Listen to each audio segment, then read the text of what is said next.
اي واحد هيجي يفكر ان هو يتعاقد مع النادي الاهلي او يتفاوض مع النادي الاهلي لازما هيجي يكلمك ويحط رجل على رجل.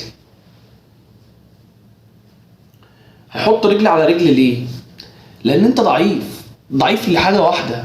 لما يكون لاعب زي ايفرتون اللي هو اللاعب البرازيلي عنده في العقد بتاعه شرط جزائي بمليون و250 الف جنيه، فتيجي تقول له انا هجيبك بالشرط الجزائي، فيجي اللاعب يقول لك لا انا مش هاجي بالشرط الجزائي، ويتفق مع النادي بتاعه ان هو مش هيطلع بالشرط الجزائي. وانت حطيت الشرط الجزائي ده ليه يا حبيبي؟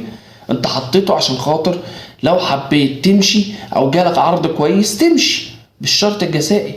لما الاقي اللي قدامي بيتفاوض معايا وضعيف مش ما عندوش حجه وهو بيفاوض، فتيجي تلاقي النادي يقول لك لا انا طالب 2 مليون دولار. دي يا عم ازاي 2 مليون دولار؟ ما انا لو دفعت لك 2 مليون دولار انا اول واحد ههاجم الاداره. انا اول واحد ههاجم الاداره. ههاجمها ليه؟ لما يكون لاعب ثمنه جنيه ومكتوب في عقده ان هو ثمنه جنيه وما يسواش غير الجنيه، وانت تدفع فيه 2 مليون دولار. ان شاء الله يكون مارادونا.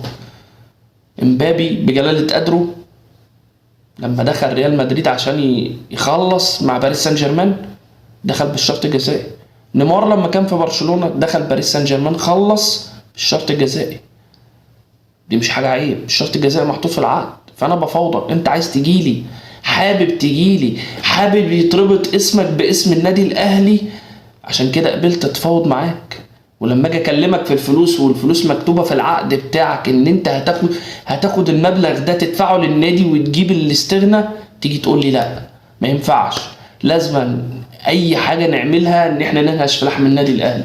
كمان حاجه تانية، لما يطلع اعلام النادي الاهلي، الاعلام الخاص بالنادي الاهلي، قناه النادي الاهلي، احمد شوبير اللي كل جماهير النادي الاهلي واقفه في ظهره شافت ان هو غير القناه للافضل، ويطلع ويقول النادي الاهلي خلص مع احمد العش وهيمضي بكره، تسمع بعدها ان لا ده السوق الليبي اللي اتفتح عليك ده اتفتح عليك بالخراب، اصبح اي لاعب هنا في الدوري المصري هتحط عينك عليه هيجي واحد من الدوري الليبي يقول لك انا هديك 2.5 مليون دولار، هديك 2 مليون دولار، والاهلي ما يقدرش يدفع الكلام ده كله.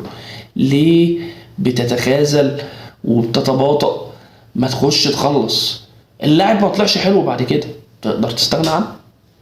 لكن تعالى بص على القائمه بتاعتك دلوقتي، النادي الاهلي دلوقتي بقى يحتكم على 16 17 لاعب لا غير، حتى الناشئين اللي انت بتديهم يا كولر بتديهم فرصه، فتيجي تعشمني فاشوف اللاعب فيظهر كويس، تيجي انت تعمل ايه؟ لا يا ابني انت ظهرت كويس، انت كده هتاخد